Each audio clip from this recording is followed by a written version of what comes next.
Hola, muy buenos días a todos. Bienvenidos a esta mesa redonda de la 13ª Semana de la Economía de Alcira, en la cual nos vamos a centrar en la competitividad y en la perdurabilidad de las empresas familiares, hablando haciendo reflexiones sobre estos aspectos que afectan a la competitividad y a la perdurabilidad de las empresas y destacando los desafíos a los que se enfrenta este tipo de empresas en el futuro.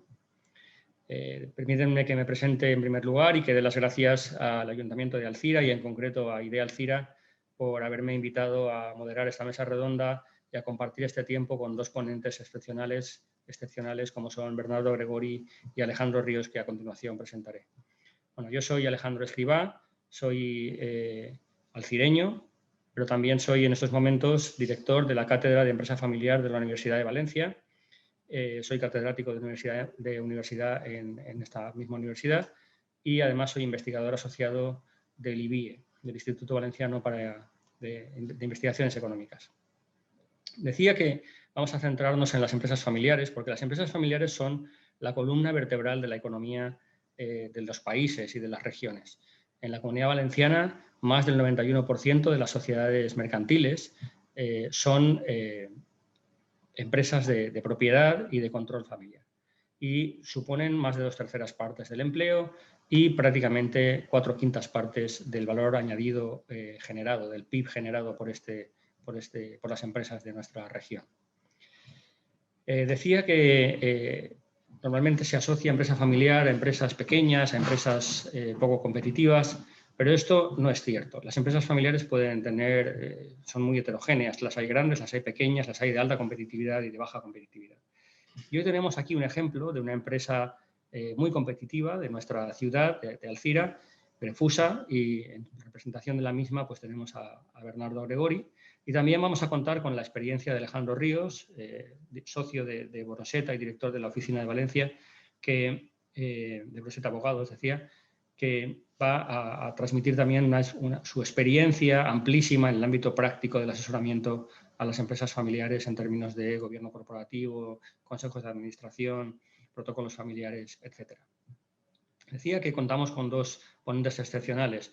Bernardo Gregori forma parte de la tercera generación de la familia empresaria de Grefusa y cuenta con 29 años de experiencia a sus espaldas. Actualmente es director de riesgos, compliance, RSC y relaciones institucionales de la empresa y es presidente del Consejo de Familia de la familia Gregori. Además, es profesor universitario del posgrado MBA en EDEM y es miembro del Consejo Asesor de Abacu, consejero en el Consejo de Administración de su Family Office de Greland, miembro del Comité Ejecutivo Nacional de la Asociación Multisectorial de Empresas de Alimentación y Bebidas y miembro de la Asociación Nacional de Snacks, así como de la Asociación Empresarial de Alcira, por supuesto. Por su parte, Alejandro Ríos, como decía, es director de la Oficina de Valencia de Boroseta Abogados. Él es licenciado en Derecho por la Universidad de Valencia y máster en Asesoría Jurídica por el Instituto de Empresa. También colabora en diversos másters, en especial en el ámbito del derecho bancario y bursátil, pero también, sobre todo, en el ámbito de la empresa familiar.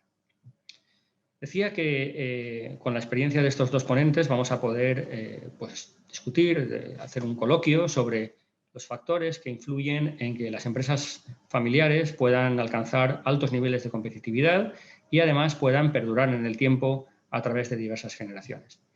Si les parece, yo voy a empezar haciendo una pequeña presentación de algunos datos de los que disponemos en la Cátedra de Empresa Familiar, la cual, como decía, dirijo, y también a través de un observatorio con el que estamos colaborando, que se llama Observatorio de Gobierno, Estrategia y Competitividad de la Empresa, y que tiene pues, el apoyo de Bankia y de IBIE para su desarrollo. Bueno, sin más, comienzo con esta pequeña presentación y luego abriremos dos espacios para que Bernardo y Alejandro también presenten sus experiencias y finalizaremos con un coloquio entre los tres, al que también pues, invitamos a los participantes a que planteen sus preguntas a través del chat y podamos así exponer estas preguntas a los ponentes. Alejandro y Bernardo, yo voy a hacer una pequeña introducción de la situación de la competitividad y la perdurabilidad de las empresas familiares, con lo que los datos que voy a desarrollado en la cátedra. Y a continuación le daré la palabra a Bernardo para que él cuente su experiencia como familia empresaria y luego también a Alejandro Ríos para que él pueda también hacer una presentación de lo que su experiencia digamos, marca como aspectos fundamentales en esta temática de la competitividad y la perdurabilidad de las empresas familiares.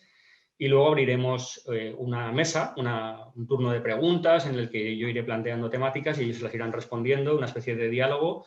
Si alguien de los espectadores quiere preguntar, participar, etcétera, pues lo iremos valorando y bueno, podemos introducir preguntas del público, por supuesto, cuando vosotros queráis. Bien, hecha esta introducción, voy a comenzar compartiendo una pequeña presentación. No quiero hacerla muy larga, aunque tengo algunas cositas interesantes que comentar, pero bueno, prefiero que dejemos tiempo para el debate, que va a ser mucho más interesante que no solamente la presentación mía, ¿no? A ver, perdón, si la puedo poner. ¿La veis bien, no? Todos. Sí. Bien, quería empezar introduciendo, bueno, ¿quién es la Cátedra de Empresa Familiar? Porque, bueno, bueno, llevamos desde el año 2006 de existencia, pero no todo el mundo la conoce, ¿no? La Cátedra es una institución de la Universidad de Valencia que fue promovida por 4 asociaciones o instituciones empresariales o del ámbito de la empresa, AVE, la Asociación Valenciana de Empresarios, junto con el Instituto de Empresa Familiar. También está el IBEFA, el Instituto Valenciano para el Estudio de la Empresa Familiar, y EDEM. Y contamos con el patrocinio, con el apoyo financiero de Broseta, como he dicho antes, desde sus inicios, desde los inicios de la cátedra, y recientemente también por parte de Bankia.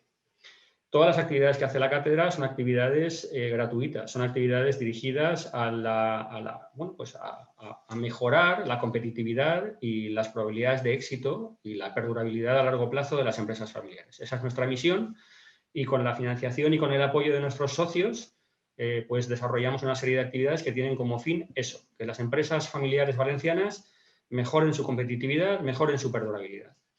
Y lo hacemos desde el ámbito académico. Somos profesores, somos investigadores y esa contribución pretendemos hacerla a través de 3 tipos de actividades. Investigación, saber más sobre las problemáticas, las situaciones, la idiosincrasia de las empresas familiares y poderlas entender mejor para poderlas ayudar.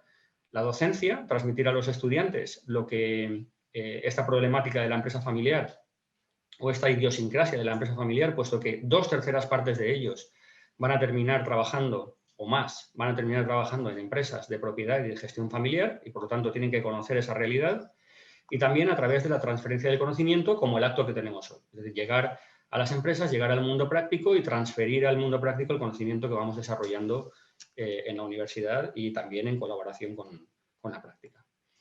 Bien, aquí venimos a hablar de competitividad y perdurabilidad. Os voy a presentar algunos datos que tienen que ver con la competitividad y con la perdurabilidad de las empresas familiares que obtenemos en la cátedra, los obtenemos a través de un observatorio con el que colaboramos, que se llama Observatorio GECE, Observatorio de Gobierno, Estrategia y Competitividad de la Empresa, y que, como decía, todo aquello que hacemos en la cátedra va dirigido simplemente a mejorar la competitividad de las empresas, a ayudarlas, y en ningún momento hay nunca ningún ánimo de lucro ni ningún planteamiento de este tipo. Este observatorio está abierto, todos los informes que se desarrollan por el observatorio son públicos, y aquellas empresas que se unen, se asocian al observatorio y que nos ayudan a conocer mejor la realidad, pues esas empresas además obtienen unos informes personalizados, específicos para cada uno de ellos, de manera que pueden conocer mejor cuál es su situación competitiva, pueden conocer mejor dónde están sus puntos débiles, sus puntos fuertes, la comparativa con otras empresas similares. Bien, os voy a poner algunos datos sobre competitividad. Bien, en Valencia, nosotros en este observatorio lo que hacemos es que dividimos las empresas valencianas, las empresas españolas en 4 partes, cada una tiene el 25%, según sus niveles de competitividad, a partir de una serie de factores que tienen que ver con su rentabilidad, con su solvencia, con su productividad, con su capacidad de generar cash flow o tesorería. Es decir, tenemos una serie de indicadores y clasificamos a las empresas. Y luego vemos en cada uno de los grupos que queremos analizar cuántas de las empresas de ese grupo o qué porcentaje de las empresas de ese grupo pertenecen a las empresas más o menos competitivas. Tenemos los 4 niveles que tenéis ahí en la transparencia. Y bueno, las empresas familiares valencianas están más o menos en el promedio, es decir, se espera que en cada grupo haya un 25% de las empresas, pues la representación que tenemos en las empresas familiares está más o menos en el promedio.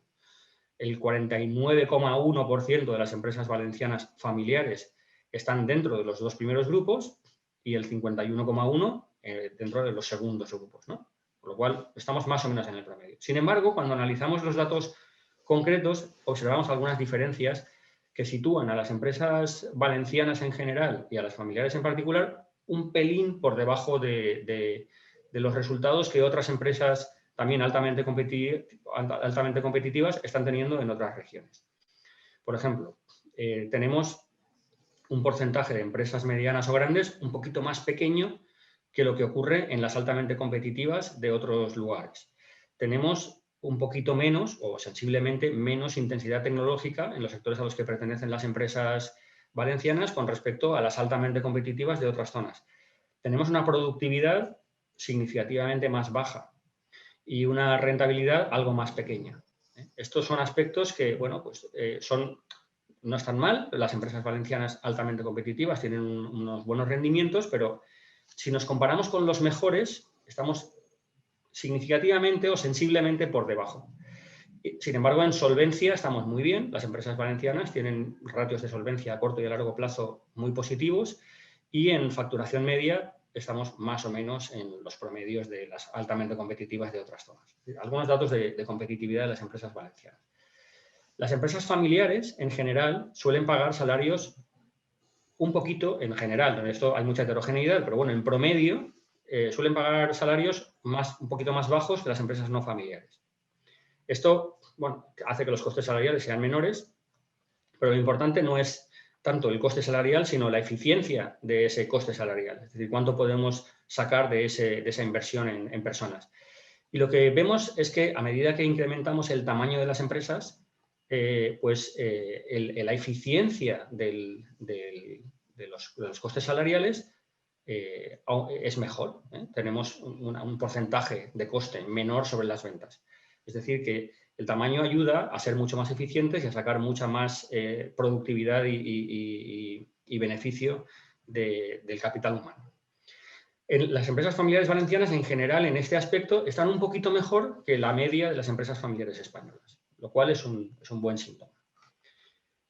Sin embargo, luego, cuando comparamos salarios, pues, por ejemplo, si comparamos con Navarra, con País Vasco o con Madrid, pues realmente estamos bastante por detrás de lo que se está pagando en esas zonas que tienen niveles de competitividad incluso más altos, especialmente País Vasco y Navarra, que los que tenemos en Valencia.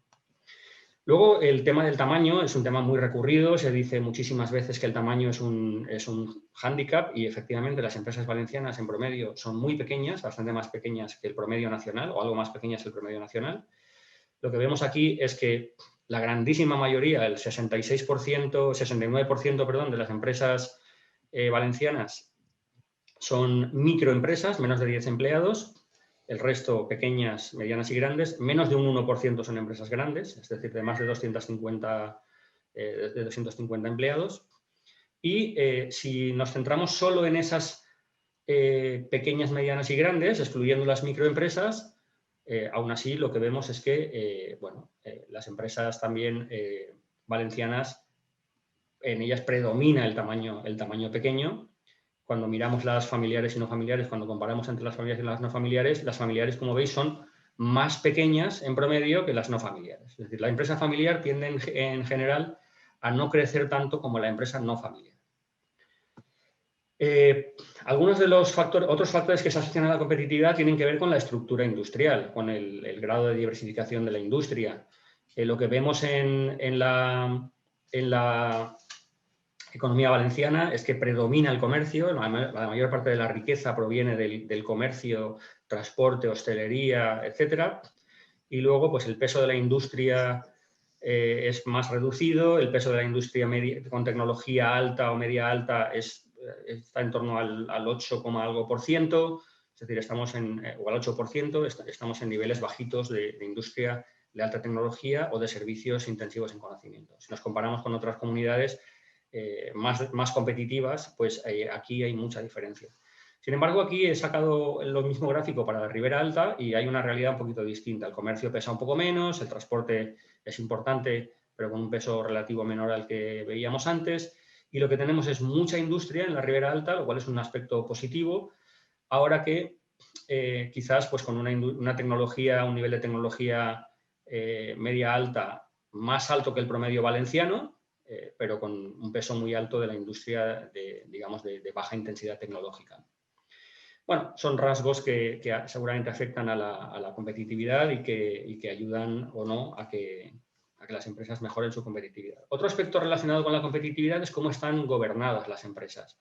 Lo que nosotros vemos aquí es que las empresas con mayores niveles de competitividad, las que llamamos superiores, el porcentaje de empresas que utilizan consejos de administración es más alto que las empresas que están en niveles más bajitos de competitividad. Es decir, un gobierno corporativo, un sistema de gobierno más profesionalizado, más estructurado, está asociado a niveles más altos de competitividad. También vemos, por lo tanto, a modo de conclusión con estos aspectos de la competitividad, que hay tres aspectos fundamentales en los que hay que trabajar para mejorar la competitividad. Uno, el desarrollo de competencias, atrayendo talento. Para eso es necesario tener una buena política de recursos humanos, una remuneración atractiva, unas condiciones laborales atractivas, una capacidad de desarrollo profesional o unas oportunidades de desarrollo profesional atractivas, capacidad de inversión en tecnología, en conocimiento, innovación, aspectos fundamentales para mejorar la competitividad. Hace falta ganar tamaño. El tamaño pequeño es un limitador para atraer talento y para invertir en tecnología y para desarrollar estrategias más avanzadas, ¿no? Y a su vez mejorar los sistemas de gobierno pues que proporcionen un enfoque más estratégico, que proporcionen un mayor nivel de profesionalización y por lo tanto estos tres aspectos, si se trabajan conjuntamente, se pueden lograr niveles de competitividad más altos, que es lo que estamos observando en otras regiones donde las empresas familiares y no familiares tienen niveles de competitividad más elevados. Algún apunte sobre la perdurabilidad. La perdurabilidad en la empresa familiar tiene que ver fundamentalmente con dos cosas. Una, la planificación de la sucesión. La empresa familiar perdura cuando es competitiva y aporta valor a la sociedad a lo largo de las generaciones y, por lo tanto, hay que ir transfiriendo esa propiedad y ese control generación tras generación sin que eso signifique que haya que cerrar el capital a lo mejor a la entrada en algunos momentos determinados de otros accionistas, ¿no? Sin embargo, lo que observamos en las empresas familiares españolas es que, bueno, españolas y de todo el mundo, es que la planificación de la sucesión se da más o menos en un tercio de las empresas, los otros dos tercios tienden a no haber planificado ese proceso de sucesión y ese es un hito crítico donde bueno, pues se garantiza o no la continuidad del proyecto y se hace que ese proyecto sea duradero. Pero no solamente la sucesión, sino el mantenimiento de una actitud emprendedora, de un proyecto emprendedor. Generalmente emprende el fundador y las siguientes generaciones pueden ser gestores o pueden ser también más o menos emprendedores. Lo que nosotros vemos es que en España en general la empresa familiar tiene un nivel de orientación emprendedora similar a los promedios internacionales, si bien cuando vemos los diferentes rasgos de esa actitud emprendedora, lo que observamos es que hay mayor tendencia a aspectos que tienen que ver con la proactividad o con la autonomía de actuación. Sin embargo, pues se puntúa un poquito más bajo en temas de asunción de riesgos, etcétera. Entonces, bueno, son algunos rasgos que quería destacar sobre estos aspectos de la perdurabilidad. Por lo tanto, tenemos en competitividad, habíamos dicho, crecer, tamaño, gobernar adecuadamente y atraer y retener ese talento. Y en perdurabilidad hemos comentado dos aspectos fundamentales, el tema de gestionar el proceso estratégico de la sucesión, que es clave para la continuidad, preparar a las generaciones futuras para que cuando sucedan a la generación actual puedan estar capacitadas no solamente como directivos, sino también como propietarios. Luego creo que Bernardo hablará alguna cosita relacionada con esto. Y también mantener ese espíritu emprendedor a lo largo de las diferentes generaciones. Bien, como os decía, una pequeña introducción sobre aspectos que tienen que ver con la competitividad y la perdurabilidad de las empresas y reiterar que estamos a vuestra disposición. La cátedra está a la disposición de las empresas familiares para ayudaros en aquello que podamos y para acompañaros en esa mejora de la competitividad y de la perdurabilidad. Le voy a dar ahora la palabra a Bernardo para que nos cuente el caso de una empresa familiar de tercera generación que, por lo tanto, ha perdurado, está perdurando en el tiempo y, además, altamente competitiva, que nos muestre un poco pues, los rasgos de lo que ellos están haciendo en su empresa. Muy bien, muchísimas gracias, Alejandro, y gracias a todos los que estáis conectados y nos estáis escuchando. En primer lugar, agradecer a Idea Alcira y especialmente a Carmen Herrero por haber ofrecido a Grefusa la oportunidad de poder estar hoy aquí, en la Semana de la Economía de nuestra ciudad de Alcira. Gracias al Ayuntamiento, a la Asociación Empresarial de Alcira por esta colaboración con la Semana de la Economía. Mis primeras palabras yo quiero que sean en recuerdo del recientemente fallecido Adrián Campos, emprendedor alcireño y que fue ponente en estas jornadas. Grefusa tuvo relación con él, le ayudó patrocinándolo en su primer equipo de carreras y en años posteriores, cuando tenía un jovencito piloto que se llamaba Fernando Alonso. Pero más allá de las empresas están las personas. Y Adrián era un ejemplo por su cercanía, por su humildad, por su capacidad de esfuerzo y un sinfín de valores dignos de admiración. Adrián ahora es una leyenda y los alcireños nunca lo olvidaremos. Y quiero mandar un afectuoso saludo a su hijo, a Adri Campos Jr., que me está escuchando ahora mismo. Estaba camino de Barcelona y me ha dicho que iba a parar, iba a dejar de conducir para escucharme y quiero decirle un abrazo, Adri, para ti y toda tu familia y decirte que tu padre ya no está, pero que sí que están los valores que os transmitió y estoy seguro que el legado que os ha dejado va a perdurar por mucho tiempo. Luego en mi presentación voy a hablar de la importancia que suponen los valores que transmite la familia empresaria a la empresa. Voy a contar la historia de Grefusa y nuestra experiencia, pero con total humildad. Además, hacerlo con grandes profesionales y personas como Alejandro Ríos y Alejandro Escrivá para mí es un honor. En Grefusa no estamos en posición de ninguna verdad, ni recomendar que se hagan las cosas como nosotros las hemos hecho. Lo que sí que es cierto es que Grefusa ha tenido éxito y ha crecido mucho desde sus orígenes. Y ahora es un referente a nivel nacional. Ya no solo por sus productos, sino también por sus valores sólidos y comprometidos con las personas y con la sociedad. Incluso ha sido estudiada en escuelas de negocio. Con esta charla intentamos humildemente aportar ideas que sean útiles a los que nos escuchan y que solo con que cojan una idea, pues estaremos más que satisfechos. Y fiel a mi compromiso de que yo estoy aquí hoy para ayudar, pues si al final de la jornada puedo ayudar a alguien, explicarle algo de lo que hemos comentado relacionado con esta mesa, pues estaré encantado que contacte conmigo si tiene mi contacto directo o puedo hacerlo también con algún mensaje privado a través de LinkedIn. Para pequeños empresarios que me están escuchando y piensen que lo que cuente, pues a lo mejor no les va a servir porque en su negocio, porque Grefusa ahora es una gran empresa, quiero decirles que nosotros, antes que gran empresa, hemos sido pyme y antes que pyme hemos sido pequeña empresa. Yo recuerdo perfectamente a mi padre conducir un Citroën 2 caballos para distribuir frutos secos y a mí esos recuerdos de que éramos pequeña empresa me producen mucho orgullo. Y conozco a la empresa desde pequeño, su historia y todas las dificultades que hemos ido atravesando por el camino. Y ahora quiero haceros una presentación de la empresa en el que espero que...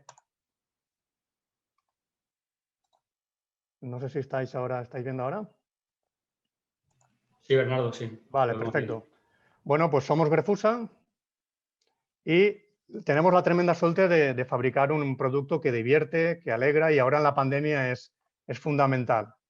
Se agradecen esos momentos de diversión. Grefusa ahora mismo es una empresa, bueno, tiene más de 90 años de historia. Somos fabricantes de frutos secos, snacks de cereales, con más de 600 profesionales. Facturamos en 2019 más de 130 millones de euros, casi 300 millones de bolsas. Y estamos en Valencia, donde tenemos nuestra sede, en Valladolid. Y además ahora también forma parte del grupo Frutorra, empresa líder de frutos secos en Portugal. Y tenemos una alianza que también es con Intersnack, la multinacional alemana líder en Europa del sector de aperitivos snacks, con más de 40 plantas productivas, 12.500 empleados y más de casi 3.000 millones de euros de facturación. Pasamos de tostar cacahuetes en un horno de pan a ser una empresa líder, un referente, y os voy a contar nuestra historia. Todo empieza con mi abuelo, José Gregory Furió, en el año 29. Él se dedicaba a la comercialización de cereales, frutos secos y se especializó en el cacahuete. Con la liberalización de las importaciones en España y otros problemas en el mercado, pues tuvo serias dificultades en aquel momento. El nombre de Grefusa viene de los apellidos de mi abuelo, Gre de Gregori, Fu de Furió, y es un orgullo para la familia tener una avenida con el nombre de mi abuelo. Los valores que transmitió mi abuelo a la siguiente generación era el trabajo constante, la ética en los negocios, para él un apretón de mano valía más que un contrato, carácter emprendedor y el esfuerzo trae la recompensa. Quiero contar una anécdota de mi abuelo. En la posguerra eran años difíciles, había muchos impagados y mi abuelo pues no podía pagar a sus proveedores porque los clientes no le pagaban. Y un proveedor suyo, que era el horno de Montagut en Alcira, él acordó con este señor trabajar durante los domingos a jornales para saciar esa deuda y nos impregnó esa ética en los negocios y cumplir íntegramente con los compromisos. Luego, la segunda generación se incorporan mi padre y mi tío, los dos hermanos gemelos, año 62, y mi padre empieza a tostar cacahuetes en un horno de pan de su suegro. En aquel momento, bueno, años más tarde también está como accionista mi tío Pepe, accionista minoritario, los accionistas principales mi padre y mi tío, y él nunca ha estado en la gestión, pero siempre está apoyando a mi padre y mi tío en todas las decisiones que han ido tomando en la gestión y en todos los proyectos. Unos han funcionado, otros no, pero es el accionista ideal que siempre ha estado ahí. Como comentaba, mi padre y mi tío pues se inician en el toste de frutos secos, porque mi abuelo nunca había tostado, y para que os hagáis una idea, pues compraron su primer horno, primera envasadora, pues vendiendo un campo de naranjos, hipotecando un almacén, porque claro, en aquel momento los bancos te dejan dinero cuando lo tienes, cuando no lo tenías no te los prestan tanto. Damos un salto al año 82, en el que todos los alcireños conocen y la gente de la comarca que tuvimos una inundación tremenda, una catástrofe, en el que reventó la presa de Taus y quedó Alcira toda inundada. Esto es una foto de la antigua fábrica. El nivel del agua superó la altura del camión y mi padre y mi tío decidieron quedarse voluntariamente en la fábrica, como el capitán que no abandona el barco. El negocio desapareció bajo sus aguas y fueron rescatados en helicóptero, un helicóptero de rescate como el que aparece aquí, y muchos clientes nos abandonaron. Pensaban que Grefusa no se iba a recuperar. Y Grefusa mantuvo a todos los empleados, aunque había un decreto ley que permitía que pudieran ir al paro, y cumplió con todos sus compromisos de pago. Y además en 2 semanas arrancamos la fábrica. Luego, en el año 86, bueno, los dos hermanos gemelos, son muy diferentes de carácter. Alfredo es hiperoptimista, mi padre Agustín es más conservador, pero eso enriquece en las empresas, esa diversidad. Y Alfredo era un visionario empresarial, presidente de la empresa, se encargaba del marketing, las ventas, la innovación, y mi padre se encargaba de la fabricación y logística. Alfredo percibe en el 86 un futuro complicado para las empresas de tueste de frutos secos y convence a su hermano en reconvertir al negocio de snacks. Aquí en el 88 facturamos 2,4 millones de euros, éramos 50 empleados, y para realizar la inversión de reconvertir al negocio de snacks invirtieron más que lo que facturaba la compañía en un año. Eso era tremendo, es una decisión empresarial súper arriesgada que a mí se me ponen los pelos de punta y lo hicieron y funcionó. No paramos de lanzar productos exitosos, Papa Delta, Piponazo, Goblins, Mr. Corn, y ya pasamos a facturar en el 94 24 millones de euros. O sea, pasamos de 2,4 millones en el 88 a 24 en el 94, en 6 años de 50 empleados a 350. No me da tiempo a contar la estrategia que desarrolló Alfredo para entrar en el mundo de snacks en impulso, pero es alucinante. Sí que puedo contaros que nos dimos cuenta que todo producto que lanzamos al mercado diferenciado era un éxito y perduraba en el tiempo, y apostamos por la innovación. Estos son los valores que transmito yo la siguiente generación, a mi padre y mi tío: el espíritu de superación, capacidad de adaptación, como demostraron en la pantanada, innovación constante, la apuesta por las personas y la reputación. La reputación es importantísima, la imagen reputacional solo hace que abrirte puertas. Y bueno, pues la fueron labrando desde mi abuelo, mi padre y mi tío, intentamos seguir en ello. Año 2002, ya empieza a liderar 2000 la siguiente generación, la tercera, y mi padre y mi tío toman una decisión impresionante con una generosidad y una inteligencia tremenda, y es que se jubilan con 64 o 65 años, crean protocolo familiar, constituyen el consejo de administración y nombran consejeros independientes con voz y voto. Bueno, en una empresa familiar valenciana, en aquella época, los propietarios jubilarse con esa edad, os puedo asegurar que no es normal. Y además, mi tío, su hobby era el trabajo. Mi tío Alfredo. Fichan a consejeros independientes como el presidente de Coca-Cola y el que fue presidente de Procter & Gamble. Años más tarde, cuando el presidente de Coca-Cola se tuvo que ir a marchar a Atlanta porque lo habían nombrado director mundial de marketing y vicepresidente mundial de Coca-Cola, fichamos al presidente de Danone. Aquí veis ya la siguiente generación, mi hermano Agustín, consejero delegado. Esta foto muy chula que estoy con mis hermanos, José, con mi hermano Agustín y yo, con el logo antiguo de Grefusa, la camiseta, y 40 años después nos hicimos la foto otra vez.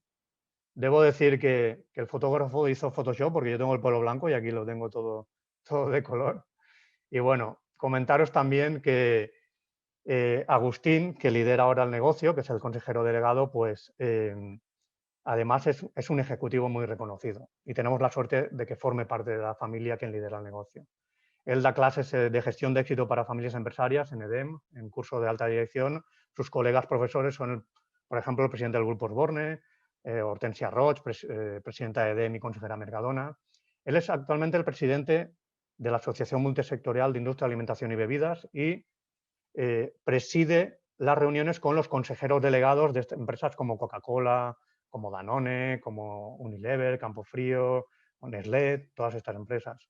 Él es consejero en esta asociación de calidad ya también, se reúne con los propietarios.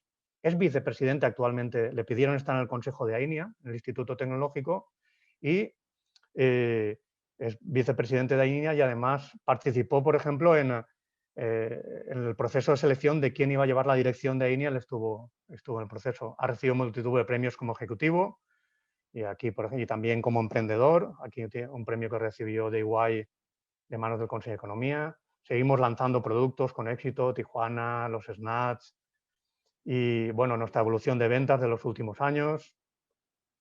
Nuestros valores, es fundamental trabajar con los valores. Somos unos, somos cercanos, disfrutamos con lo que hacemos, damos la cara, nos atrevemos, aspiramos a ser los mejores y dejamos huella positiva. En el proceso de selección, si una persona no está alineada con nuestros valores, no tendrá cabida en Grefusa. Por ejemplo, una persona prepotente pues no podrá entrar. Es muy importante para nosotros el respeto y así lo tenemos definido en nuestro código de conducta. El grefutono, nuestra forma de ser, de relacionarnos. Bueno, pues aquí podéis ver una foto muy chula perdonad, con 400, paso otra vez al slide correcto. Me voy, disculpad. Ahora, una foto muy chula con 400 compañeros. En la última cena de Navidad que pudimos juntarnos, que nos vestimos de los años 20 para celebrar los 90 años de historia de la compañía.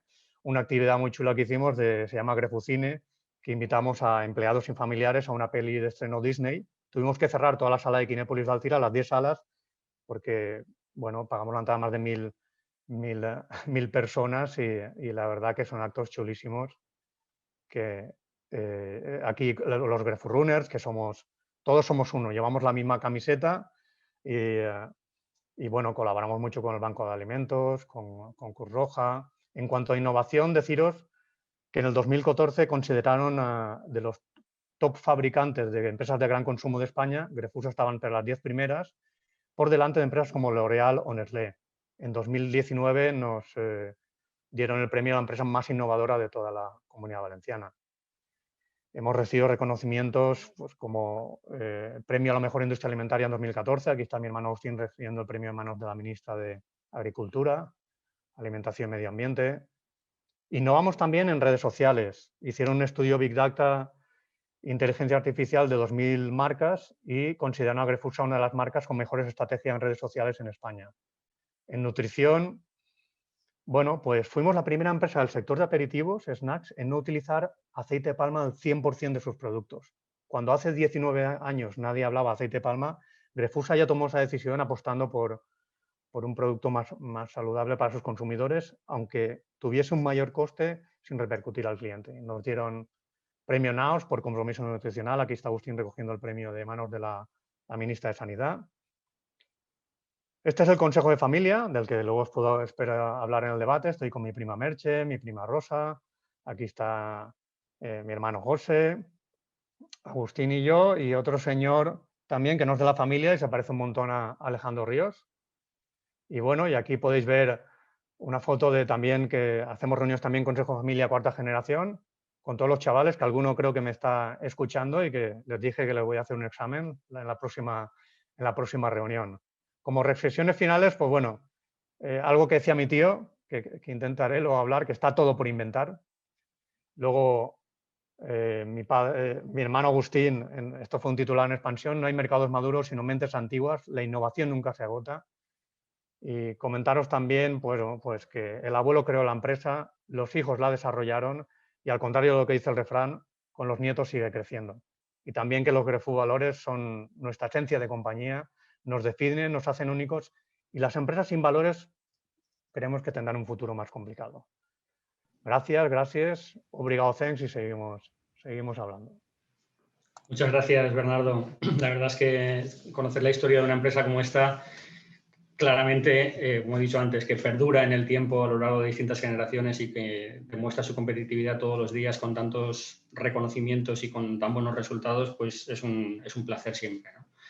Gracias por tu presentación. Ahora me gustaría dar la palabra a Alejandro, que él también quería plantear algunas ideas sobre, a partir de su experiencia o derivadas de su experiencia en el ámbito del asesoramiento y el acompañamiento a las empresas familiares. Y bueno, voy a compartir esta presentación que me pasó para que pues la tengáis aquí delante. Y Alejandro, cuando quieras, te dejo a ti ahora intervenir. Vale, pues gracias Alejandro por tu presentación y también pues unirme a los agradecimientos que hay de mis predecesores, pues tanto al IDEA Alcira como al Ayuntamiento de Alcira, ¿vale? Y también gracias a todos los presentes, que sois muchos, por el interés mostrado por la charla, ¿no? Yo voy a empezar, bueno, antes de entrar en lo que es la slide, voy a entrar un poco, voy a sumarme o conectarme un poco con lo que ha dicho Bernardo al final, eso que han puesto la frase, lo que sea que la cambiado al final, que ha dicho la primera generación lo crea, la segunda lo desarrolla y la tercera, pues suelen decir que la hunde, ¿no? Y Bernardo ha dicho pues que la tercera pues la ha hecho crecer, ¿no? Y entonces yo quiero empezar un poco con los prejuicios o rompiendo una lanza en favor de la empresa familiar, ¿no? Porque yo llevo muchos años dando clase pues, en distintos sitios sobre empresa familiar, dando charlas y muchas veces en los alumnos universitarios empiezo mis clases diciendo, oye, vosotros preferiríais trabajar en una empresa familiar, en una multinacional no de corte familiar, una empresa no familiar, y les pregunto el por qué a favor de una cosa o a favor de otra, ¿no? Llevo muchos años dando esa clase y todos los años suele ganar la empresa no familiar respecto a la familiar, porque tenemos una visión, unos prejuicios respecto a la empresa familiar muy distinta a lo que, por ejemplo, nos acaba de presentar ahora Bernardo, de lo que es una empresa familiar moderna, con una gestión moderna, competitiva, innovadora. Y entonces, y luego también pensamos, o sea, tenemos idealizado también la parte de la multinacional o de la empresa no familiar, de que está todo súper estructurado, de que pues tenemos la empresa familiar que es un poco la botigueta, que está el padre y el hijo y que ahí no crece nadie, y que la empresa no familiar es un mundo de organización y tal. Entonces, pues yo sobre eso quiero romper una lanza que no es verdad, que al final incluso hay mucha multinacional que deja mucho que desear en temas de organización, que la empresa familiar, bueno, que hay empresa familiar, porque luego a estos alumnos cuando les pregunto en qué empresas trabajaríais, pues te dicen nombres de empresas y te das cuenta que la mayoría de las empresas pues son familiares también, ¿no? Pero bueno, yo lo que quiero romper es un poco que nos intentemos quitar esos prejuicios negativos que tenemos muchas veces hacia la empresa familiar, porque al final lo que vemos en nuestro entorno es que lo que más hay es empresa familiar y dentro de las empresas más punteras de nuestro país, obviamente, también está la empresa familiar, ¿vale? Yo quería en esta parte introductoria no alargarme mucho, pero centrarme en conceptos, porque como sé que el público al que nos dirigimos es muy heterogéneo, pues yo lo que quería hacer es decir básicamente unas cuestiones o factores que pienso que son muy importantes para entender el mundo de la empresa, el mundo de la empresa familiar, y que luego en el debate que tengamos posteriormente, yo creo que estas cuestiones preliminares pues centrarán mucho la opinión de la gente en base también a lo que hablamos ahora previamente, ¿no? Entonces, lo primero es y pueden parecer obviedades, pero que luego yo me encuentro en el día a día mucha confusión con estos conceptos, ¿vale? Lo primero, en cuanto a la empresa en general, sin entrar en la empresa familiar, pero que obviamente afecta también a la empresa familiar, ¿no? Que es la distinción entre ser propietario, ¿está en el gobierno de la sociedad o está en la gestión de la sociedad? Esto pues, tiene dos partes. La parte es la pertenencia a cada uno de los ámbitos y luego el factor de decisión, ¿no? Propietario de una compañía al final es pues una empresa familiar, a lo mejor alguien que pues, la constituye o hereda las acciones, pero que te viene de manera natural. O en una empresa, pues que al final lo que tú haces es que tú compras acciones o vas a bolsa y compras acciones de bolsa de una sociedad y te haces ser propietario. Al ser propietario te da una serie de derechos, pero una serie de derechos limitados a obtener cierta información de la sociedad y luego a aprobar las cuentas de la sociedad, a decir el resultado de esas cuentas a qué se dirige, a aprobar la gestión de los administradores y a nombrar los administradores de la sociedad. Básicamente eso, cambio de estatutos, etcétera, etcétera, pero tienes unos temas acotados. Yo puedo mañana ser accionista de Telefónica porque compro acciones de Telefónica en la bolsa y me da derecho a ir a la Junta General, pero lo que no me da derecho es a que me pongan X tarifa en mi casa o a llevar un móvil, que me den un móvil o que no me den un móvil. En la empresa familiar, uno puede ser propietario de la empresa, accionista o socio de una empresa familiar, pero eso no le tiene por qué dar derecho a estar en la gestión de la compañía tomando decisiones sobre unas cosas u otras, ¿no? Yo creo que es un tema muy importante a tener en cuenta. Luego está la fase, lo que es el gobierno de la sociedad, que el gobierno básicamente, yo digo que mira para arriba, para abajo y para adelante. Para arriba tiene que dar cuentas a la Junta General, porque la Junta General es el que la nombra y es al que le da cuentas. Y luego para abajo tiene que nombrar el equipo directivo, al director general o a los gestores y vigila las actuaciones de esos gestores y luego para centro, que para mí, para adelante, que para mí es la visión más fundamental del gobierno, que es la parte de la visión estratégica. Fija hacia dónde vamos, el rumbo que el barco tiene que llevar hacia adelante, ¿no? Y entonces, ya en la propiedad está quien tenga que estar por ser accionista, solo por el hecho de ser accionista, pero en el gobierno yo ya creo que si uno tiene que controlar al gestor, pues tiene que saber por lo menos lo mismo o más que el gestor, y si tiene que tener una visión estratégica, tiene que tener un conocimiento del negocio y una visión o de lo que es el management y una visión de lo que es la estrategia muy importante. Con lo cual, no cualquiera ya pienso que tiene que estar dentro de la parte del gobierno de la sociedad. Y luego la gestión. La gestión es el que trabaja en la empresa en los distintos estadios. Como ha dicho antes Bernardo, pues está su hermano, un hermano que está de consejero delegado, pero luego pues está él en un departamento de la empresa. Bueno, pues es un poco que puede ser familiar o no familiar, pero la gestión ya estamos en la parte de el management, la gestión, que a su vez viene controlado por el órgano de administración. Con lo cual, este es el primer punto que creo que es muy importante que sepamos en los ámbitos en los que nos encontramos, porque yo ahí me encuentro con mucha gente que te dice, oye, es que a mí nadie me informa de nada de esto porque ahora han cambiado a este y han puesto en el almacén uno nuevo y a mí no me han dicho nada. No, es que tú eres propietario y por ser propietario tienes que estar informado hasta un punto, pero no tienes que estar absolutamente y tenemos que saber en qué ámbito nos movemos cada uno, ¿vale? Luego, otro tema importante, ¿no? Que es la piedra filosofal que yo digo de la empresa familiar, que al final esto es como muy fácil de contar, y yo lo contaré es muy fácil, pero que luego es muy difícil en la práctica, ¿no? Que es separar los ámbitos. O sea, ¿cuál es la piedra filosofal o cuál es los elementos que convergen dentro de una empresa familiar? Pues dentro de una empresa familiar hay, por una parte, una familia y hay un entorno donde se adoptan unas decisiones que al que afectan es a la familia. Hay otro entorno que tú eres propietario de una empresa o de varias empresas del ámbito familiar y luego existe lo que es el ámbito de la empresa con las decisiones de la empresa. Entonces, aquí hay decisiones que pueden afectar a uno solo por ser propietario, hay decisiones que afectan a la gestión, al management de la empresa y hay cuestiones que afectan al ámbito de la familia. ¿Cuál es el problema? Que, claro, uno puede ser familiar, puede ser propietario y puede estar en la empresa. Entonces, cuando toma una decisión, tiene que situarse en el círculo que toca. ¿Por qué?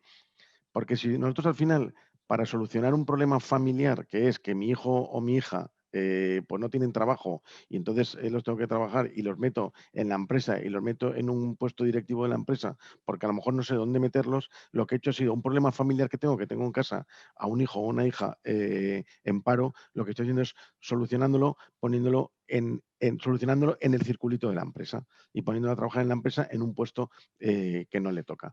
Si no estuviera la familia y tuviéramos que tomar una decisión solo en el ámbito si tú estuvieras solo en el ámbito, en el círculo de la empresa y dijeras, tengo que tomar una decisión de nombrar un directivo para esta empresa, ¿nombrarías a tu hijo o a tu hija? No lo nombraría. Con lo cual lo que has hecho ha sido solapar una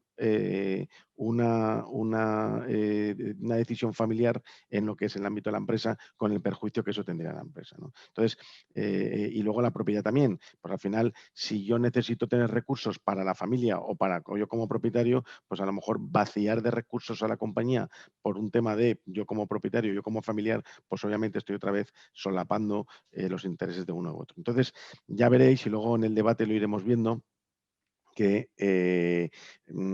muchas de las preguntas o muchas de las cuestiones que me viene mucha gente con problemas que tiene en el ámbito familiar, pues cuando le dices, oye, si tú en el círculo en el que te toca y toma una decisión en ese círculo, pues es más fácil solucionarlo. Aunque en la práctica, pues es muy complicado, porque al final, pues uno es director general de una empresa, pero también es padre, tiene las preocupaciones de los hijos, tiene la preocupación económica y no es fácil, pero esto pues con antelación, yo digo que este tema de las empresas familiares viene mucho de impregnación, que es tener la cultura, ir poco a poco, ir avanzando y ir comunicando y poco a poco asentando las bases un poco de lo que es la empresa familiar, ¿no?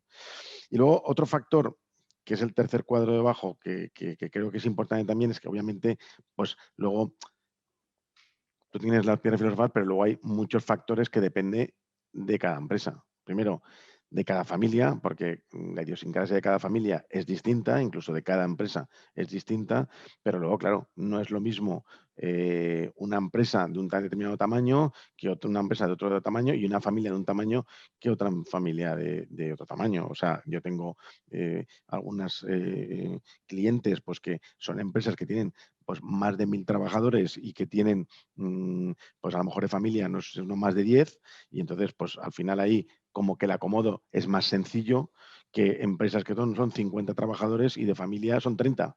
O sea, pues eso obviamente no es fácil. Luego también es muy importante la idiosincrasia de la propia familia, como he dicho, es muy importante la característica de los predecesores, o sea, de los fundadores o predecesores de la compañía. Hay algunos me dicen, oye Alejandro, yo lo que quiero es jubilarme y salirme y tal y cual. Y luego no se van ni con aceite hirviendo, es decir, esto se mantienen ahí, lo que ha dicho antes Bernardo, que ha dicho, oye, mi tío y mi padre lo que hacían era trabajar, y lo que les gustaba era la empresa y tomar una decisión de apartarse y se apartaron. Pues eso no es fácil, saber uno cuándo tiene que dar el paso atrás. También es muy importante las características de los sucesores, porque también es verdad que en algunos casos también lo que les dices es todavía vamos a parar la sucesión porque todavía o en la siguiente generación o están muy verdes o es que no se ve a nadie para dicha sucesión, o hay que buscar la sucesión en un tercero o hay que buscar un periodo transitorio mucho más largo, con lo cual pues depende mucho las características del predecesor y del sucesor. Ha dicho una cosa antes Alejandro, que estoy completamente de acuerdo con él, que cada vez más la primera generación es una generación mucho más emprendedora y las siguientes generaciones son más gestoras. la primera generación a lo mejor no está tan preparada desde el punto de vista universitario y de conocimientos como la segunda, pero es verdad que la segunda pues no tiene esa intuición o el riesgo que tenían los de la primera generación, ¿no? Entonces, en eso depende un poco las características de los antecesores y los predecesores, ¿no?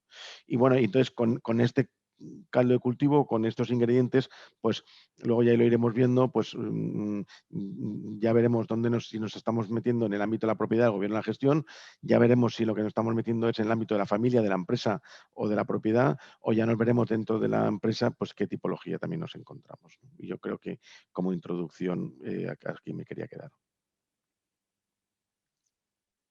Muy bien, gracias Alejandro. Voy a dejar de compartir esto y así nos vemos todos mejor. Bien, ahora yo tengo una serie de preguntas que me gustaría ir planteando para que las vayáis respondiendo y intervendremos todos conjuntamente. Si alguien tiene preguntas de los espectadores que quiere plantearlas a cualquiera de nosotros, pues por supuesto eso es una mesa redonda y precisamente se llama redonda por eso, porque nosotros estamos en este lado, pero vosotros estáis en ese y venimos todos a interactuar y a enriquecernos todos unos de otros en esta conversación. Bien, a mí me gustaría empezar por una pregunta que tiene que ver con la temática de la mesa de hoy, que es el tema de la competitividad empresarial. Brevemente, intentando ser breves para que podamos abordar, hay muchas preguntas posibles, no sé si podremos discutirlas todas, pero brevemente, ¿cuáles creéis vosotros que a través de vuestra experiencia, Bernardo, tú en la de tu empresa y Alejandro, tú en la de tantas empresas que conoces, ¿no? Internamente, ¿cuáles pensáis que son las claves para lograr una alta competitividad empresarial? Es decir, buenos resultados, sostenibilidad, buena solvencia, etcétera. ¿Empiezo yo, Alejandro? Sí. Vale, bueno, en nuestro caso en Grefusa la innovación y la diferenciación ha sido clave para lograr esa competitividad y atreverse a hacer cosas diferentes y además tener éxito. Como he dicho antes, mi tío Alfredo siempre decía, está todo por inventar, y esa curiosidad, esa inquietud por hacer algo novedoso y que al consumidor le encantara era fundamental. Pongo el ejemplo cuando lanzamos Mr. Corn, el primer maíz frito crujiente en España. Pues antes todo el maíz frito tenía una textura dura en el mercado y al lanzarlo recuerdo en las primeras fabricaciones que la apariencia no era muy buena, se rompía y mucha gente decía, esto no va a funcionar. Bueno, el éxito fue tan rotundo que todo el sector tuvo que hacer un maíz similar para poder seguir vendiendo. Las pipas Tijuana, pues primero se lanzar una pipa con sabor con éxito en el mercado en España. El producto no teníamos ni que venderlo. Los distribuidores de toda España recibían llamadas de los clientes de tiendas de kioscos que quiero Tijuana. Y bueno, pues eso es la innovación. Para nosotros, detrás de cada lanzamiento de Grefusa hay un trabajo tremendo de muchísimos compañeros. Realizamos 10, 15 lanzamientos al año, pero es que detrás hay 200 prototipos y en nuestro caso ha sido clave la competitividad, la innovación. Alejandro, tú que desde tu experiencia. Vamos a ver, yo creo que nuestro entorno, o sea, vamos a ver, baso mi experiencia personal, que hay estudios como el que has citado antes, pero que son más objetivos y que luego quería hacer un apunte sobre lo que has dicho, pero yo creo que en nuestro entorno las empresas producen muy bien, o sea, fabrican muy bien, invierten mucho en fabricar muy bien. Yo creo que también hay un factor importante, por ejemplo, en el sector de alimentación, pues que lo viene dado por lo que es el clúster que hay aquí y capitaneado, liderado por Mercadona, que lo que ha hecho es que las empresas sean muy competitivas produciendo, no han tenido que centrar tanto en otros aspectos como la venta, el marketing, etcétera, que yo creo que eso empresas como Grefusa sí que lo tienen, pero otras pues no lo tienen tan desarrollado. Pero yo creo que se produce mucho y se invierte mucho, las empresas invierten mucho en lo que es producir muy bien, ¿no? Entonces ahí se ve un factor que tú has dicho antes en el estudio, que yo, suscribo absolutamente, que es el tema de, para ser competitivos, o sea, tú has hablado de competitividad, de solvencia, y has hablado también en pos de la rentabilidad, ¿no? Entonces, yo lo que creo es que las empresas, y muchas que tienen carácter familiar, priorizan que la empresa sea competitiva y que la empresa sea solvente en perjuicio también de la rentabilidad, de la retribución al accionista, ¿no? Entonces, a lo mejor si nos vamos a los números, e incluso yo veo muchísimas empresas familiares que aunque ganan es que no reparten prácticamente o que reparten poco dividendo porque lo que quieren es, oye, tener, no sé si con mejor o peor acierto, pero quieren tener la gallina bien fuerte para lo que pueda venir, ¿no? Entonces, yo creo que es un factor muy importante. Luego, otro factor importante que tú también lo has dicho, el tamaño, que yo creo que el tamaño pues todavía falta por ganar. El carácter cerrado de las empresas familiares hace que sea complicado ganar, como ha hecho, por ejemplo, Grefusa, y lo pongo otra vez como ejemplo, haber dejado entrada, que solo hablaremos luego, de terceros, o ir a adquirir empresas, pues eso es más complicado, ¿no? Y luego, yo creo que hay importante también un factor que es que afecta a las empresas familiares, y aquí estamos hablando de empresas familiares, que es el tener la casa ordenada internamente. Es decir, el ser capaces de internamente saber cada uno dónde está en la familia, si está en el ámbito de la propiedad, si está en el ámbito del gobierno o está en el ámbito de la gestión, saber lo que es familia y lo que es empresa, ordenar eso de alguna manera, tener las cosas claras, el que haya flujos de comunicación entre la familia en lo que es la empresa, con un consejo de familia, con lo que sea, el estructurarlo eso vía protocolo familiar o como lo quieras hacer, pero estructurar, eso es mucho más importante, el tener unas formas predefinidas, porque la mayoría de los problemas familiares vienen por temas formales, de autoestima o de falta de comunicación o de lo que sea. Entonces, yo creo que eso es muy importante, porque al final eso lo que te hace es que si eso lo tienes ordenado, puedes mirar hacia afuera, que es al mercado, al cliente, al tal. Si no, estás todo el día mirando para adentro, que me he peleado con el hermano, que el otro tal, que este no me deja hacer, que como no me deja hacer mi padre, pues entonces me quedo. Entonces, yo creo que hay un factor que sí que tiene un efecto en la competitividad luego las empresas, que estén en la casa muy ordenadas desde el punto de vista familiar. Muy bien, Alejandro. Eso me parece muy interesante lo que acabas de comentar y que liga bien. Luego abordaremos una pregunta que ha planteado Yolanda Herrero en el chat, pero antes de esto, al hilo de lo que estás diciendo, Alejandro, de ordenar la casa, liga muy bien con lo que teníamos aquí a continuación planteado, que tiene que ver con la profesionalización del gobierno corporativo, de los equipos de dirección, etc. No quiero decir que con esto que los directivos familiares no sean profesionales, todo lo contrario. Yo soy un gran defensor de los directivos familiares que son grandes profesionales, ¿no? Pero sí es cierto que estructurar los órganos de gobierno, introducir transparencia, introducir dación de cuentas, incluso introducir algún independiente que participa en el consejo con voz y con voto, ¿no? y que tiene opinión y que puede preguntar, hace que te obliga en cierta manera a ordenarte, ¿no? A ordenarte internamente y a no trasladar los problemas familiares al consejo de administración y digamos que separar los ámbitos de cierto modo, porque tienes en el consejo a alguien que lo que quiere hablar y lo que quiere saber es del negocio, ¿no? Aunque tenga que tener esa sensibilidad de la propiedad familiar, ¿no? Entonces, Grefusa en este sentido, Bernardo, es una empresa que ha desarrollado muy bien sus órganos de gobierno, no solamente los de la empresa, sino también los de la relación familia-empresa, como decías antes, el consejo de familia o el protocolo familiar, ¿no? A mí me gustaría que nos indicaras qué pasos, qué pautas se pueden seguir o pueden ser claves en ese proceso que vosotros habéis seguido y que podrían ayudar a otros que se planteen seguir ese camino. Te estás refiriendo a procesos de profesionalización. Sí. Vale.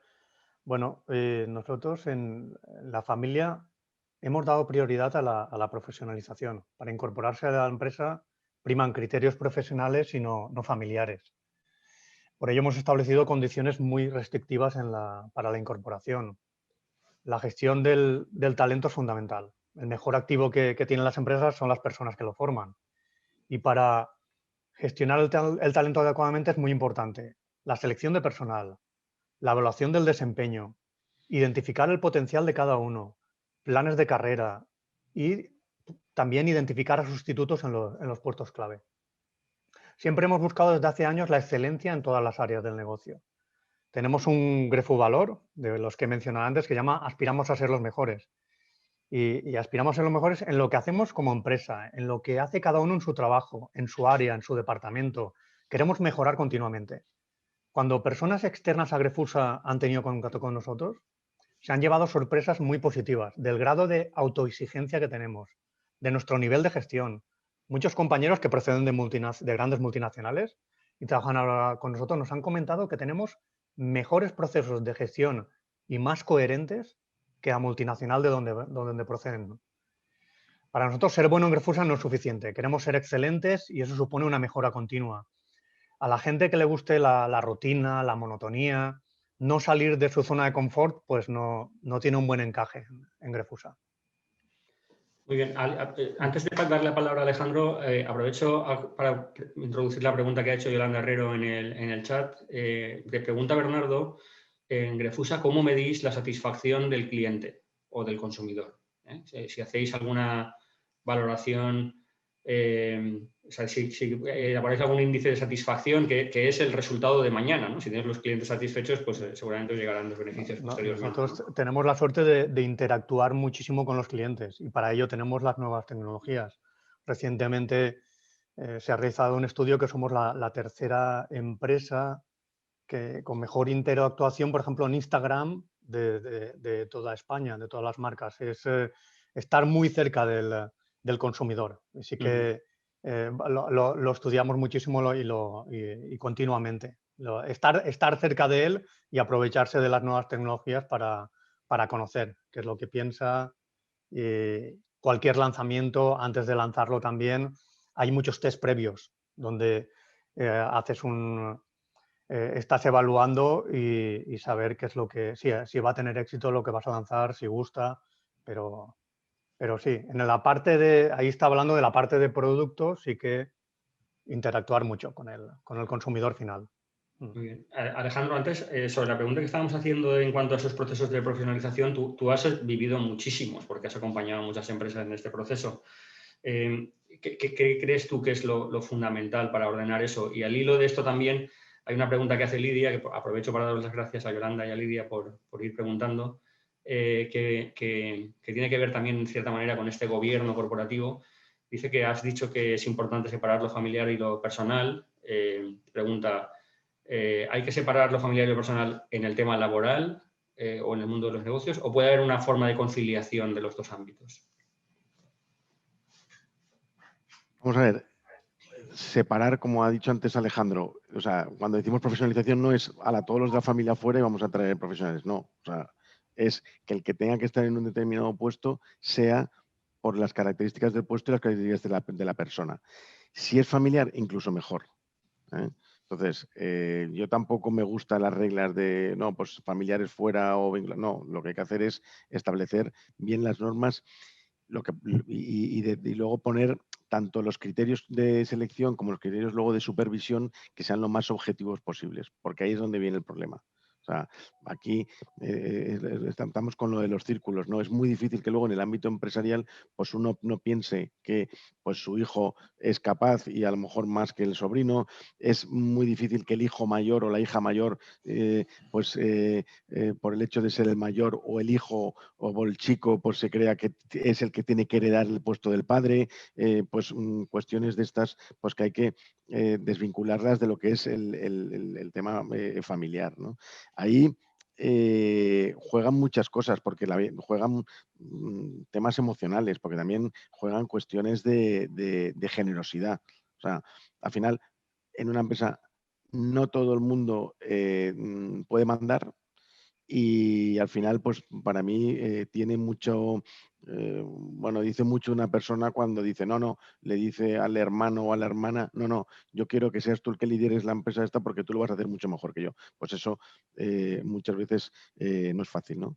Pero al final es intentar cosas que si nos lo dicen de terceros es muy fácil porque es muy de sentido común, pero es un poco desemocionalizarlo. Y luego también es muy importante un tema que has dicho antes, que es hacer las cosas con tiempo. Pues Bernardo ha dicho, oye, nosotros tenemos unas pautas determinadas para la próxima generación, que hemos primado el tema de los criterios profesionales que respecto a los familiares, pero claro, lo que es muy importante también es eso, hacerlo con tiempo. Primero, para el que tome esa decisión, Si tienes a tus hijos pequeños o no tienes hijos en ese momento, tienes a tus hijos pequeños, es mucho más fácil objetivizarlo que no si ya tienes un hijo de 26 años con edad o que ya está incluso trabajando en la empresa, con lo cual con tiempo. Y luego para que todos partan de la misma línea de salida y saber exactamente quién es los que tienen que llegar. ¿Vale? Entonces, yo creo que es muy importante eso, tener claro. Y luego, otro factor tan importante es que la profesionalización no solo hay que verla para trabajar en la empresa, es que para ser propietario, nosotros lo que estamos viendo, yo asesor, digo a mis clientes es, oye, el que sea propietario tiene que saber lo que es un propietario, lo que tiene que hacer un propietario y saberlo, ejercer bien lo que es la propiedad. El que está en el gobierno, lo mismo, y que el que está trabajando, pues lo mismo. Muy bien. Me parece muy interesante y estoy muy de acuerdo con lo que estáis planteando, porque al final, bueno, el combinar, hasta al hilo de la pregunta que hacía Lidia, ¿no? Combinar el ámbito familiar con el ámbito empresarial es fundamental, es fundamental. Y lo que sí que hay que saber es separar cuándo llevas un sombrero y cuándo llevas el otro y separar los tipos de decisiones que tienes que tomar para que no se contaminen. Pero sí que es cierto que no puedes obviar que eres familia, no puedes dejar en el consejo el hecho de que sois familia, porque eso al final influye y no se puede. Y tiene un aspecto positivo que también eso sea así, ¿no?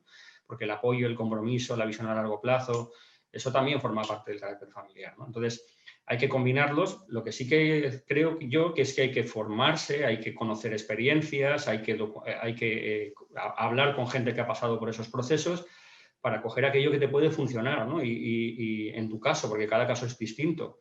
Y todo eso trasladarlo a tu empresa y a tu familia para organizarlo bien y que aproveches lo positivo que tiene el carácter familiar sin que la parte oscura acabe afectándote negativamente, ¿no? Antes, en los datos que nosotros tenemos en la cátedra y en el observatorio que os comentaba antes, nosotros lo que vemos es que prácticamente el 69% de las empresas españolas familiares tienen un único propietario, incluso hay muchas más que tienen solamente un único administrador, ¿no? Entonces, esto es lo habitual, es lo normal, los fundadores de las empresas generalmente son propietarios al 100%, pero bueno, vemos también que el uso de los consejos de administración también se asocia a niveles de competitividad más elevados, ¿no? Entonces, a mí me gustaría, vosotros que, unos porque lo tenéis y otros porque los vivís todos los días, ¿no? Los consejos de administración, ¿qué pensáis que aporta el introducir la figura del consejo de administración e incluso la figura del consejero independiente, como tenéis o tenéis en vuestro caso, Grefusa, ¿no? Ese profesional que conoce el negocio, que conoce determinados aspectos y que no es ni miembro de la familia, ni es accionista, ni nada. Bueno, pues en nuestro caso, en nuestra experiencia, el constituir en el año 2002 un consejo de administración con consejeros independientes, con voz y voto, fue muy positivo. Imaginaos tener personas ajenas a la familia con la misma capacidad de decisión que los accionistas principales en el máximo órgano de gobierno de la empresa. Pues profesionales con una gran experiencia, con una visión en ocasiones distinta a la familia, esa es la que aporta, la que enriquece, y a su vez permite mejorar en áreas de negocio donde aún tenemos oportunidades de mejora. La rotación de consejeros externos nos aporta experiencia en la estrategia que tenga definida la empresa en cada momento. Cuando fichamos al presidente de Coca-Cola, queríamos construir una gran marca y pensábamos que podía aportar mucho con su experiencia. Más tarde, cuando fichamos al presidente de Danone, nuestra estrategia apostaba y estaba centrada en la nutrición de productos. Danone es un referente y su presidente nos aportó en ese conocimiento. Ahora, en esta nueva etapa, es importante estar integrados con nuestro socio alemán Intersnack y crecer juntos. Y solicitamos tener al consejero delegado de la multinacional en nuestro consejo. Y ahora está con nosotros y el idioma oficial en nuestro actual consejo es el inglés. Yo sé que nuestro querido alcalde Diego Gómez querría que fuera en valencià el consejo, pero bueno, el alemán y los holandeses aún le estamos enseñando alguna palabrita, pero aún no lo cogen. Vosaltres parleu en casa, el valencià. Sí. Bueno, Alejandro, ¿tú qué opinas de este papel de los consejeros independientes y todo esto? Bueno, respecto al tema del consejo, 3 apuntes rápidos. Bueno, efectivamente, la primera generación, el emprendedor, suele tener una mezcla de lo patrimonial, de lo empresarial, de lo familiar, el hace, deshace, bueno, pues hace, deshace y lo que te dices, oye, si yo mando y se hace lo que yo digo, ¿para qué voy a meterme en una reunión a explicarle a unos de fuera o de aquí y tal? Bueno, yo creo que efectivamente, como has dicho tú antes, la colectividad y el equipo, pues al final suelen superar a la individualidad, aunque hay ejemplos de una cosa y la otra, pero suele ser así. Y las empresas que tienen al final un órgano colegiado, pues suelen con el tiempo ser más competitivas, ¿no? Luego, es muy importante, como decía antes, la visión estratégica del consejo y el que está metido en el día a día de la empresa, muchas veces esa visión estratégica pues tiene de intuición, pero no tiene esa visión estratégica o de control, o sea, el escaparse un poco y ver el bosque y no ver árbol tras árbol, yo creo que es muy importante, ¿no? Y luego, en cuanto a la composición, efectivamente, sabéis que los consejos, pues hay 3 tipos de consejeros, que son los dominicales que representan la propiedad, los ejecutivos, que son los que también están, que de alguna manera trabajan, son ejecutivos de la compañía, y luego los independientes, los externos, que son ajenos a la compañía, ¿no? Y yo sobre eso lo que quiero decir son 2 cosas muy rápidas. Una, es muy importante el equilibrio entre las 3 fuerzas, porque el ejecutivo está solo pensando en el día a día de la empresa y solo implementar que la empresa, el dominical, si es solo dominical, puede estar solo pensando en la propiedad y en el dividendo, lo que sea. Y el externo, si dejas demasiado peso en el externo, pues si las cosas van bien y si va mal, ahí me he equivocado, hasta luego y ahí te quedas tú con el pastel y yo me voy. Con lo cual es importante el equilibrio entre los 3, ¿no? Y características un poco que yo considero muy importantes en los independientes, en los externos. Yo siempre digo que para mí tienen que tener 3 patas. Una pata es que tienen que ser muy buenos en algo. Yo necesito una persona de finanzas, necesito una persona de internacionalización, necesito una persona de estrategia, pero muy buenos en algo que aporten valor. 2, tienen que ser valientes porque tienen que decir las cosas como las creen y entonces eso, sobre todo después del roce de los años, es muy difícil decirlas, pero tienen que decirlas, ¿eh? Y luego la tercera que yo digo, y muy importante en la empresa familiar, es lo que llamo la grasa. La grasa es que tienen que tener empatía, tienen que saber, porque yo he participado en consejos que he tenido consejeros muy buenos, pero que han sido un generador de problemas entre la familia, entre unos y otros, porque a uno le decía una cosa, a otra, y entonces eso creo que lo que tiene que hacer es unir un poco ahí a la familia. Muy interesante, Alejandro, me parece muy oportuno. Además, nosotros, los estudios que hacemos, lo que observamos es que cuando se estructura todo esto y cuentas con ese equilibrio de fuerzas, como decías en los consejos, se enriquece el debate del consejo, enriquece el planteamiento estratégico de las empresas y facilita mucho uno de los aspectos más difíciles en la empresa familiar, que es el de la sucesión, puesto que al final cuando tú dependes de una única persona, esa persona puede ser excelente, pero se hace imprescindible y dificulta esos procesos de sucesión. Sin embargo, cuando tú equilibras las fuerzas y tienes un planteamiento, digamos, más disperso, ¿no?, es más fácil introducir un nuevo elemento en ese conjunto y que ese elemento se integre en esa rueda y funcione bien, ¿no? Entonces, yo creo que es un aspecto a destacar también. Nos hace una pregunta David Bermey. Gracias, David, por la pregunta. Que si no te importa, David, la voy a plantear no en esta, sino en la siguiente, porque tiene que ver, lo que vamos a ver tiene que ver con todos estos temas. A mí me gustaría primero abordar el tema también de la perdurabilidad. Hemos hablado de competitividad, de gobierno corporativo, etcétera, pero la perdurabilidad tiene que ver mucho con el implicar a las siguientes generaciones en el proyecto empresarial familiar y en hacerles sentirse identificados con ese proyecto, motivados, con deseo de aportar, de trabajar, aunque no todo el mundo tiene por qué trabajar en la empresa de la familia, por supuesto. Algunos se implicarán más en el negocio, otros se implicarán menos directamente, pero prácticamente todos van a seguir en el futuro siendo accionistas y tienen que conocer cuál es ese proyecto y cuál es, como decía Alejandro ahora, cuál es su función como accionistas, ¿no? Bueno, si quieres, Bernardo, estaría muy bien que nos contaras un poco cómo estáis trabajando vosotros en este ámbito, sí. Cómo estáis preparando a los miembros más jóvenes de la familia, bien para que se impliquen en el negocio en el futuro o bien para que sean accionistas de la misma, ¿no? Pues efectivamente, Alejandro, en nuestro caso, desde el Consejo de Familia que yo presido, y debo decir que fui el único que se presentó voluntario al puesto, por eso lo presido yo. Mantenemos reuniones con la cuarta generación, que por cierto les quitamos los móviles antes de empezar las reuniones, y se les mantiene informados sobre la empresa. Les hacemos llegar, por ejemplo, pues para que tengan ese contacto con la empresa, el lanzamiento de todos los nuevos productos, les hacemos sentirse orgullosos de que forman parte de la familia accionista y todo lo que ellos representan. Ellos saben desde pequeños que la gestión no se hereda y además tienen que ser conscientes de que lo que supone heredar la propiedad. Podrán o no trabajar en la empresa, saben desde que por nuestro protocolo familiar es muy difícil. Pero sí que son conscientes de que serán accionistas y los estamos formando para que entiendan lo que ello supone. Los seguiremos formando para que sepan tomar decisiones en el rol que desempeñen en un futuro como accionistas de la empresa o en otros roles que puedan desempeñar.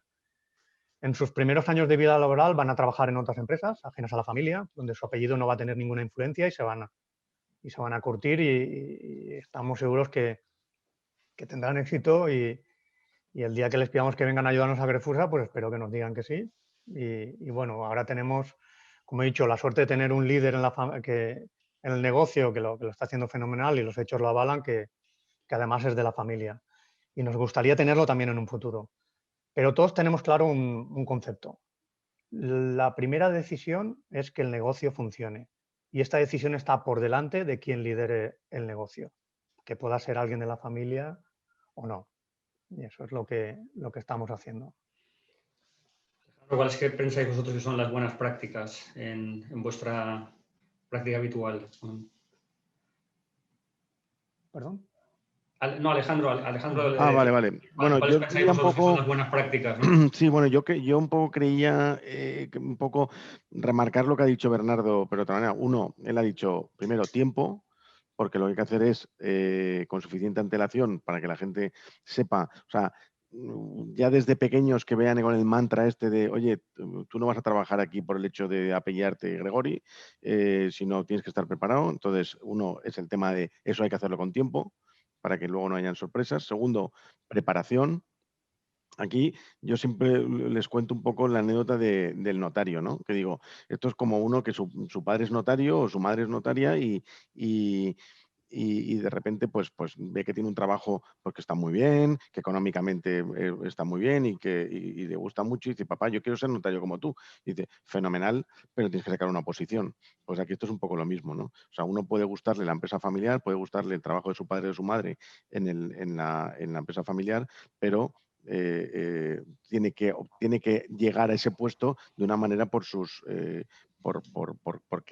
la preparación sea la que toca, ¿no? Aquí lo ideal es que de la empresa o de la familia se llame al familiar, es decir, que un familiar de siguiente generación pues se prepare, esté trabajando donde esté trabajando y que en un momento dado le puedan decir, oye, te queremos contratar en la empresa porque es una persona preparada, porque es una persona que tal y necesitamos un perfil como tuyo en la empresa familiar.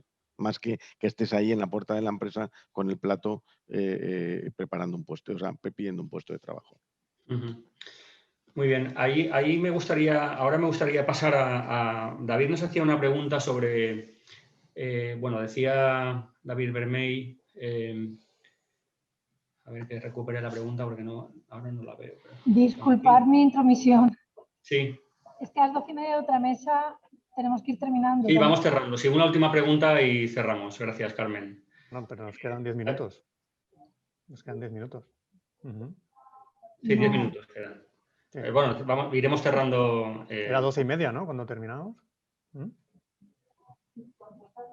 A las 12:30 tenemos el inicio de la siguiente. Sí, cerramos enseguida. Vale, pues cerramos. Bueno, nos pregunta, y tiene que ver con una de las cosas que a mí me gustaría plantear. Tiene que ver con la respuesta de las empresas familiares a la situación que estamos viviendo. Antes, David preguntaba pues cómo ha afrontado Grefusa esta crisis actual con todos sus stakeholders, sin darle la espalda a ese propósito que perseguís, ¿no? Y yo también tenía aquí anotado pues, ese arraigo que las empresas familiares tienen con el territorio, con sus orígenes, ¿no?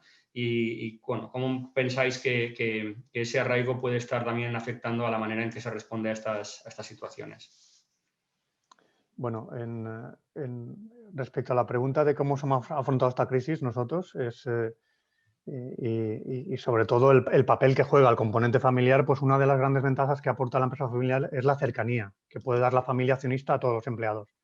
Y esa cercanía se aprecia y se valora mucho y se transforma en transparencia, informando con detalle cómo ha afectado la crisis en la pandemia, en la empresa. Informamos de los resultados, de las ventas, a todos los empleados, seguimiento del COVID, informando sobre cualquier novedad, incluso al nivel de si había algún afectado en el área, por supuesto siempre sin decir el nombre, qué medidas han adoptado, total transparencia a todos los empleados, además de conocer y saber, pues eso, que el que lidera el negocio pues está ahí, lo conocen, saben quién es, tiene nombre, apellidos y no como suceden en presidentes en corporaciones cotizadas que puede ir cambiando y transmitir unos valores que compartimos con empleados, con la familia. Eso es como